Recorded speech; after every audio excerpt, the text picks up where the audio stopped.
Imagine taking a 1 hour nap on a beautiful sunlit beach. You wake up, stretch, and head back home. But when you walk through the door, you realize something impossible has happened. Right, the world is completely different. Exactly. Your children, who were teenagers when you fell asleep, are now senior citizens. Your friends have passed away. Entire decades of human history have just vanished while you were resting your eyes. It's completely terrifying. But the wild thing is that isn't a fantasy or a magic trick. No, it's not. It's a scientifically accurate reality of astrophysics. And, well, welcome to today's deep dive. We are looking at the dense, scientifically rigorous source material behind the narrative of Interstellar. And we really aren't just going to recap a story you likely already know. Since you already understand the basic premise, a father leaves his daughter to travel the stars, we're going to look under the hood. Yeah, we're getting into the real mechanics of it. Exactly. We're analyzing how humanity survives when confronted with three seemingly insurmountable physical barriers. We've got a collapsing biosphere, the absolute limits of interstellar travel, and the immovable, crushing weight of time itself. So let's start with that first barrier, which is Earth. The sources present a dying world, but it's not dying from nuclear war or like an asteroid strike. It's a slow suffocation by something called the blight. Right, the blight. We always hear about crops failing in this story, but let's explain what is physically happening here because it's worse than just bad farming. Oh, it's much worse. It really comes down to basic atmospheric chemistry. The blight is an aggressive, nitrogen-breathing pathogen, and Earth's atmosphere is roughly 80% nitrogen. So it's got an endless food supply. Precisely. So the blight isn't just killing wheat and okra. It is actively consuming the atmosphere and outcompeting humanity for resources. It's this terrifying biological feedback loop. Because as it grows, we lose what we need to survive. Yeah, as the blight multiplies exponentially, it depletes the oxygen we need to breathe. The source material makes it incredibly clear here. The generation currently on Earth is the last generation that will survive. Which is just a bleak reality to wake up to every day. And that ecological collapse forces a massive socio-political regression, right? You look at the world Cooper inhabits, and it's essentially anti-science. Very much so. It's a society running purely on survival instinct. Right. The government actually disbanded the military to focus entirely on agriculture. They even teach in schools that the Apollo moon landings were faked, to bankrupt the Soviet Union. Which is a heartbreaking thing for an engineer to hear. Totally. Yeah. They believe looking up at the stars is just a waste of resources when people are literally starving in the dirt. It's an environment of total pragmatic desperation. Yeah, and Cooper is a product of this environment. Even though he's an ex-NASA engineer, he's incredibly grounded. So here's where I push back on the premise a little bit. Okay, let's hear it. Why does this highly logical, skeptical guy suddenly start entertaining his daughter Murph's claim that a literal ghost is knocking books off her bedroom shelf? I mean, it feels like a massive leap for a rationalist. Well, it would be a leap. But what's fascinating here is that he absolutely does not believe her at first. He doesn't. No, not at all. He dismisses it as childhood imagination. The turning point isn't some supernatural revelation. It's a measurable data point. Ah, okay. The dust storm. Exactly. During a massive dust storm, he notices dust settling on Murph's floor in very distinct thick and thin lines. And, a ghost doesn't do that. Gravity does. Okay, wait. Let's break that down. How does gravity make dust fall in a barcode pattern on the floor? Think of gravity not just as a downward pull, but as a field that can be warped. A localized gravitational anomaly, basically a ripple in space-time right in that bedroom, is slightly altering how the dust particles fall through the air. So it's pushing the dust into specific zones. Right, creating areas of high and low concentration. And Cooper, being an engineer, realizes these lines form binary code. It's math. He decodes it into geographic coordinates. Yes, that is what convinces him. It's empirical evidence that gravity itself is trying to communicate. And those coordinates lead him straight to the remnants of NASA, who are operating in total secrecy. And this is where we are introduced to the grand solution. Well, solutions plural, I should say. Because NASA has two distinct plans, Plan A and Plan B. Correct. And they are vastly different. Plan B is the brutal, pragmatic backup. The embryo plan. Right. A payload of 5,000 fertilized human embryos sent to a new world to start a colony. which effectively means abandoning everyone currently alive on Earth to suffocate. Which is a horrifying thought, but Plan A is the ideal scenario, right? Exactly. Plan A involves solving a vastly complex equation regarding quantum gravity to launch these massive subterranean space stations, essentially evacuating the entire human population. Let me stop you right there, because the sources throw around this phrase, solving the gravity equation, a lot. But an equation on a chalkboard doesn't build a rocket engine. Like, how does doing math actually lift a billion-ton concrete bunker into orbit? Well, that is the crucial scientific distinction here. Yep. They aren't trying to build better rocket thrusters. Right. They aren't just making bigger explosions. Exactly. Currently, to get mass into space, we use chemical explosions to push against Earth's gravity. It's incredibly inefficient. The equation Professor John is trying to solve aims to unify quantum mechanics with general relativity. Okay, and if he does that? If you crack that, you understand how gravity operates at a subatomic level, meaning you could theoretically build a machine that manipulates the gravitational field itself. Oh, wow. So you're not fighting gravity anymore. No, you wouldn't be pushing against Earth's gravity. You would be effectively turning off Earth's gravitational pull around the station. So the station would just float. It wouldn't even need rockets. That's wild. But I mean, having a massive floating evacuation ship means absolutely nothing if you have nowhere to evacuate to. Right, you need a destination. And there are no habitable planets in our solar system. Which brings us to the second massive barrier. Physical limit of space travel. Exactly. Because even traveling at the speed of light, it would take generations to reach the nearest potentially habitable star. But the sources reveal a cosmic lifeline. A wormhole has appeared near Saturn, deliberately placed there by a mysterious, highly advanced intelligence referred to simply as, well, they. Yeah, they placed it there. We need a solid analogy for how a wormhole actually works, though, because the standard sci-fi trope of folding a piece of paper and shoving a pencil through it is a bit tired. Fair enough. Let's look at it differently. Imagine an ant walking on the skin of an apple. Okay, I'm with you. For the ant, the apple surface is a two-dimensional universe. To get from the top of the apple to the bottom, the ant has to walk all the way around the outside. It takes a long time. Because it's stuck on the surface. Right. But what if a worm burrows a tunnel straight through the core of the apple? The ant can now take a massive shortcut through a higher dimension. It goes through the inside of the apple. Okay, I like that a lot. But our universe isn't a 2D surface, it's 3D space. Right, and that changes the geometry of the entrance. If you punch a hole in a 2D surface like a piece of paper or an apple skin, the hole looks like a 1D circle. Like a flat drain? Exactly. But if you punch a hole in 3D space, the entrance manifests as a three-dimensional sphere. Oh man, that's why when the crew reaches Saturn, they don't see a flat circle, they see a massive, shimmering distortion sphere reflecting an entirely different galaxy. It's visually stunning and scientifically accurate. A spherical doorway to a new star system. So they go through looking for planets scouted by previous missions. And this brings us to the third and frankly most terrifying barrier of this deep dive, the tyranny of time. Because crossing space is a logistical problem, but relativity is an existential nightmare. It is arguably the ultimate antagonist of the narrative. Their first stop is Miller's planet. And this planet orbits incredibly close to a supermassive black hole. Gargantua. Right. And the gravitational pull of that black hole is so immense that it physically bends time. We have to break down why this happens, because the rule on Miller's planet is absolutely brutal. For every single hour you spend on the surface, 7 years pass back on Earth. 7 years. It's staggering. But like, if you're standing on the surface of that planet looking at your watch, does the second hand look like it's barely moving? Are you moving in slow motion? No. And that's the mind-bending reality of Einstein's general relativity. If you are on the planet, your watch ticks normally, your heart beats normally. It feels like a completely standard Tuesday. Because you are inside the distortion. Precisely. Space-time is like a fabric. A black hole is so dense, it creates a massive deep dent in that fabric.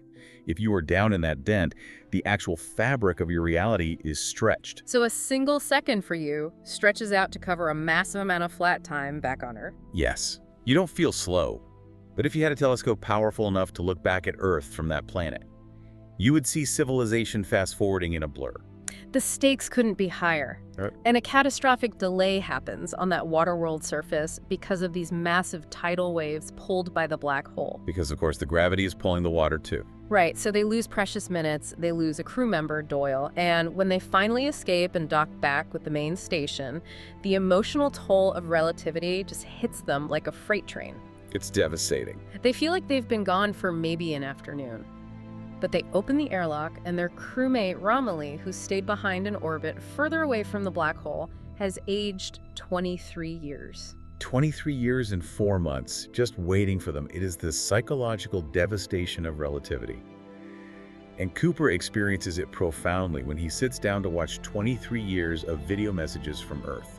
God, that scene. Yeah, he watches his son grow up, get married, have a child, lose a child, and finally just give up hope, all in the span of a few minutes. And the final message is from Murph, who is now exactly the age Cooper was when he left. It's heartbreaking.